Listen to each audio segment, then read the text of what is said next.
그래서 세계 1위의 고객관리 솔루션 CRM 소프트웨어의 강자인 세일즈포스의 주가가 올 들어 이제 꾸준히 하락하고 있습니다. 이번에는 이 CEO들의 이탈이 주가 하락에 직접적인 계기가 됐습니다. 여기에 이제 리더십들이 떠나간 자리를 어떻게 채우느냐, 이게 굉장히 어려운 시기가 될 것으로 보인다. 100년 전 겁도 없이 가장 먼저 시작했다. 지금 누구보다 먼저 바꾼다. 앞으로 100년 그렇게 나아간다. 리더는 과거형이 아니라 미래형이다. 메리츠화재.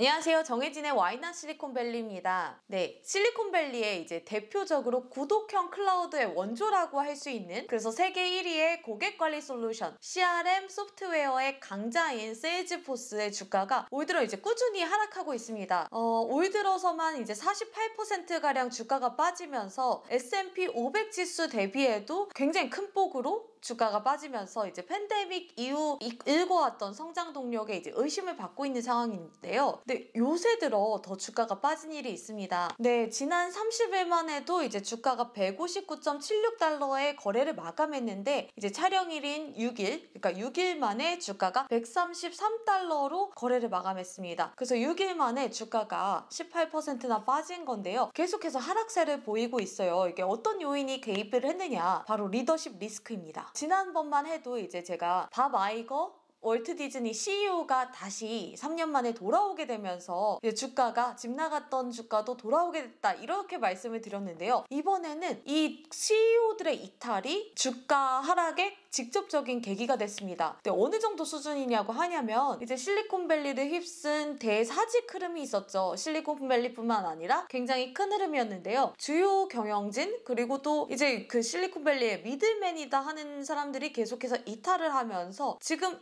이 세일즈포스의 경영이 괜찮나? 이렇게 해서 의구심이 커지는 상태입니다. 지난 30일 이제 세일즈포스가 실적 발표를 하고 나서 컨퍼런스 콜을 통해서 브렛 테일러 공동 CEO가 이제 1월 31일까지 이제 회사에 머물고 2월 1일부로 이제 회사를 떠난다, 이렇게 발표를 했습니다. 2월 달부터는 마크 베니오프 세일즈포스 창업자의 단독 경영 체제로 가게 됐다, 이렇게 발표를 했는데요. 브렛 테일러는 이렇게 말했어요. 기업가적인 뿌리로 돌아가겠다라고 하면서 지난 그 공동 CEO인 마크 베니오프는 세일즈포스에 함께하기 전부터 이제 내 멘토였고, 우리는 지난 6년간 굉장히 엄청난 시간을 보냈다, 판타스틱이란 단어를 쓰면서 이제 엄청난 시간을 보냈다고 했습니다. 근데 다만 자세한 퇴진 이유를 밝히진 않았어요. 왜냐, 이게 좀 이례적인 이유가, 다시 창업을 한다고 해도 지금 공동 CEO로 선임된 지가 딱 1년밖에 안 됐어요. 작년 말에 공동 CEO로 선임됐는데 1년 만에 회사를 떠나게 된 거죠. 굉장히 좀 이게 충격으로 다가왔습니다. 그리고 사실 1년만 있었다고 하지만 2016년부터 굉장히 큰 존재감을 발휘하면서 그 협업 툴 슬랙을 인수할 때에도 이걸 진두지휘할 만큼 아주 큰 영향을 발휘했어요. 그렇기 때문에 이제 시장에서는 이걸 더 크게 받아들이고 있습니다. 브렛 테일러 공동 CEO를 잠깐 소개를 해드리면, 그 창업가적 뿌리라는 말이 왜 나왔는지 이해가 될 거예요. 그래서 우리가 쓰고 있는 많은 서비스에도 실질적인 영향을 끼치는 사람인데요. 2000년대 초반에 이제 구글 지도를 런칭했을 때 이걸 총괄하면서 응용 프로그램 인터페이스라는 API를 이제 공개를 했습니다. 그러면서 이 구글 지도가 정말 여러 앱에 쓰일 수 있게 됐어요. 우리가 쓰는 택시, 호출 앱, 배달 앱, 이런 데부터 그 실시간으로 다 우리 구글 지도 기반으로 이 위치를 확인할 수 있게 되면서 정말 사람들을 좀 편하게 만든 측면이 있고요. 또 페이스북에 좋아요 버튼이 있잖아요. 이 좋아요 버튼이 사실상 지난 10년 소셜미디어의 그런 어떤 프레임을 지배했다고 해도 과언이 아닌데, 이것도 이분이 개발을 했습니다. 이분이 창업했던 프렌드피드에서 이제 좋아요 버튼을 만들고 나서 이게 2009년에 페이스북에 인수가 되면서 페이스북의 시그니처로 자리 잡게 된 거죠. 그래서 이만큼 굉장히 창업가적으로도 되게 훌륭한 면모를 가지고 있어요. 2012년에는 퀵이라는 협업툴 솔루션을 만들었어요. 그래서 이게 2016년에 세일즈포스에 인수되면서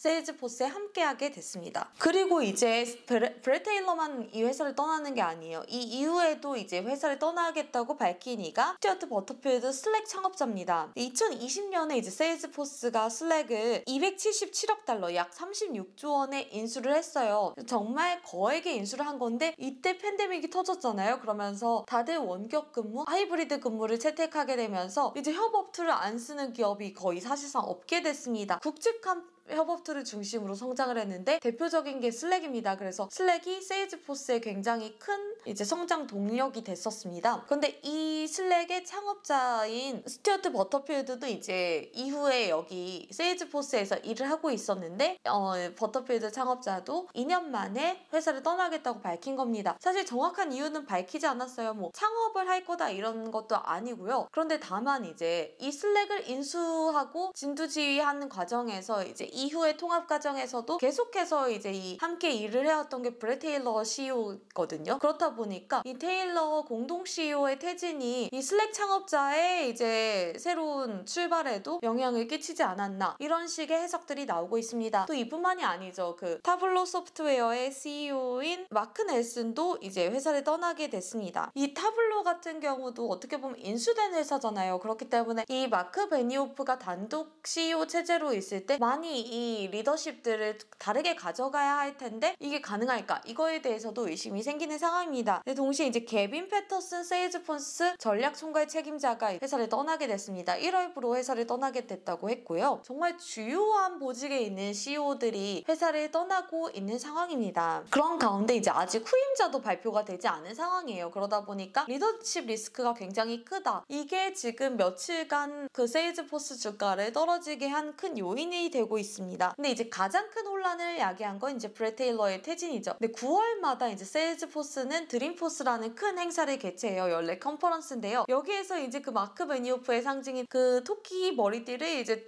브렛 테일러와 둘이 나란히 이제 끼고 나타나서 이제 비전을 보여주고 이런 연례 컨퍼런스를 성공적으로 개최하면서 이제 공식석상에서의 모습을 보여줬는데 이로부터 딱 2달 만에 이 회사를 떠나겠다고 하면서 이 직원들 사이에서도 동요가 컸습니다. 직원들도 이 같은 퇴진은 전혀 예상하지 못했다 하면서 이제 동요가 커지고 있는 상황인데요. 이 사실 실리콘밸리에서 공동 CEO 이거 별로 들어본 적이 없으실 거예요. 그래서 공동 CEO라 그래서 뭐 정확히 역할이 나눠져 있는 것도 아니고 정말 세일즈포스가 좀 독특하네 라고 생각을 할 수 있는데 이게 마크 베니오프 창업자의 이제 독특한 그런 리더십의 철학이 있기 때문에 가능했던 거거든요. 그러니까 베니오프 같은 경우에는 델리게이션, 위임을 굉장히 중요시 여겨요. 그래서 내가 가진 역량을 정확히 파악하고 그리고 나의 전문성이 발휘되지 않는 영역에 대해서는 이걸 가장 잘하는 적임자를 채택을 해서 이 사람에게 위임을 맡겨야 된다. 그래야만 회사가 성공할 수 있다. 이런 식의 지론을 늘 펴왔던 사람이에요. 믿을 만한 사람을 항상 곁에 두라. 근데 이 곁이라는 게 어느 정도냐면 이너모스트라고 해서 가장 이너서클의 가장 중심부에 이 믿을 만한 사람을 두라고 한 거예요. 그렇기 때문에 이제 공동 CEO 체제가 가능했던 거거든요. 사실 세일즈포스를 창업할 때도 공동 창업이었고요. 그런데 이제 2008년에 이런 식으로 해서 키스 블록 전 공동 CEO가 선임이 됐는데 이분이 이제 18개월 만에 퇴진을 하게 됐습니다. 그때도 이제 석연치 않은 그런 퇴진이었어요. 이때부터 이제 다시 이제 시장에서 일을 복귀하건대 전문가들이 이때부터 좀 회사가 어려움에 처한 것 같다. 그리고 사실상 그 베니오프는 공동 CEO 체제를 굉장히 지향하지만 실질적으로 공동 CEO 체제를 운영할 능력이 없는 거 아니냐 이런 식의 주장도 제기되고 있는 상황입니다. 그래서 브렛 테일러를 비롯해서 이제 여러 리더십을 잃다 보니까 이게 이제 마크 베니오프 체제에서는 굉장히 큰 타격이 될 수밖에 없는 상황이에요. 그리고 팬데믹 전후로 이제 인수합병을 굉장히 늘렸어요. 아까 말씀드린 타블로 그리고 슬랙 같은 경우에 계속해서 인수합병을 한 케이스예요. 근데 사실 인수합병을 했다 그래서 어느 날 아침에 이 회사에 완전히 속해지지 않잖아요. 그래서 비교적 독자적으로 운영을 맡기고 이제 시너지를 내도록 해야 되는데 그 과정을 이제 버터필드 창업자가 2년 동안 담당을 했는데 이것을 이제 다 세일즈포스에 이제 아직 후임도 정해지지 않은 상태에서 이걸 이렇게 흡수시키느냐 이것 자체가 세일즈포스뿐만 아니라 슬랙, 타블로 등 여러 계열사에도 이제 영향을 끼치는 문제이기 때문에 지금 좀 투자자들이나 시장에서는 회의적인 반응이 나오고 있는 상황입니다. 실적은 어땠느냐? 올 3분기 같은 경우는 예상을 뛰어넘는 매출을 기록했어요. 그런데 이제 순이익과 현금 흐름에서 좀 저조한 실적을 보였습니다. 순이익 같은 경우에는 전년 대비 56% 정도 하락한 2억 1천만 달러를 기록했고요. 현금 흐름도 역시 3억 300만 달러로 전년 동기 대비 이제 23%가 감소했습니다. 여기에 더해서 이제 4분기 전망이 좀 어두워요. 그래서 시장 전망치 같은 경우는 89억 4천만 달러를 기록했는데 실제적으로 이제 여기에서는 79억에서 80억 달러 수준이 될 것이다. 세일즈포스가 전망을 한 상태입니다. 그래서 4분기 전망 어둡죠. 거기에다가 지금 다 같이 힘을 합쳐서 그 적절한 위임과 협업을 통해서 이끌어 나가야 할 경영진들이 줄줄이 퇴사하다 보니까 이 리더십 논란 그리고 리더십 리스크가 커지고 있는 상황입니다. 이제 남은 것은 이 베니오프가 지금의 리더십 논란을 어떻게 이기고 새로운 리더십을 보여줄지 이게 관건이 되고 있어요. 시장의 전망은 아직 좋지는 않습니다. 울프 리서치 같은 경우에는 지난 1일에 주가를 매수 등급에서 이제 보유로 하향을 시켰어요. 그러면서 어떻게 얘기를 했냐면 굉장히 이제 그 마크 베니오프에게는 새롭고 어려운 한 해가 될 것이다. 이제 성장 둔화되죠. 여기에 이제 리더십들이 떠나간 자리를 어떻게 채우느냐 이게 굉장히 어려운 시기가 될 것으로 보인다. 이렇게 전망을 했습니다. 그래서 시장이 전체적으로 이 전망과 다르지 않기 때문에 계속해서 주가가 하락하는 그런 흐름이 이어지고 있는데요. 이제 이 리더십 리스크를 그 세일즈포스의 창업 정신으로 다시 어떻게 베니오프가 이거 위기를 타개해 갈지 이것에 따라 이제 주가 향배가 달린 것 같습니다. 앞으로의 지속 가능성도 달렸겠죠? 네, 다음번에 다시 찾아뵙겠습니다. 감사합니다.